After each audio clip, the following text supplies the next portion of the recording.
खाते गांजा यहाँ नहीं मिलता है? मिलता है, बहुत ही मिलता है। मिलता है, वो भी पीते हैं। तो नाना क्यों बोल रहे हैं? पसंद नहीं है? हम लोग को अच्छा नहीं लगता है। आपको अच्छा लगता है?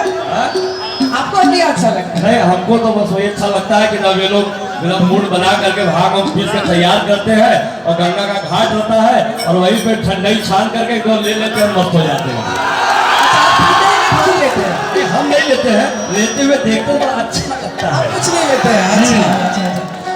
क्योंकि खासकर जब भोलेनाथ के भजनों की बात हुई, हर बार भांग और गांजे की बात हुई और अगला गीत में भी वही बात है और मैं चाहती हूँ आप संगत दें। संगत क्या है? आपका ही गीत है, हम संगत देंगे।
दूसरे के बाद नहीं खाई मखोबा मलाई मिसरी,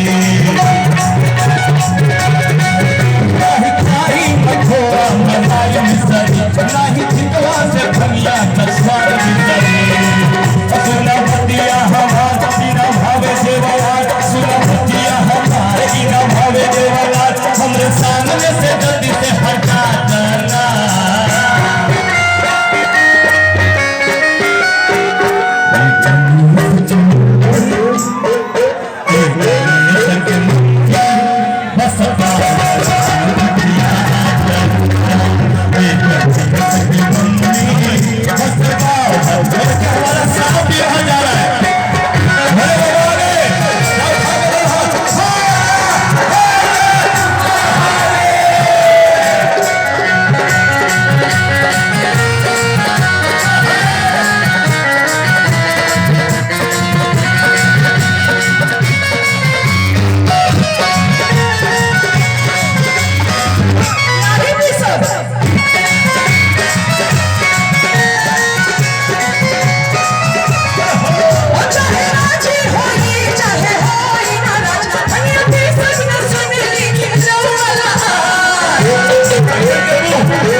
नाही खाए भो देवा नाही किसनी मलाई खैले बारू तक पीस के दिया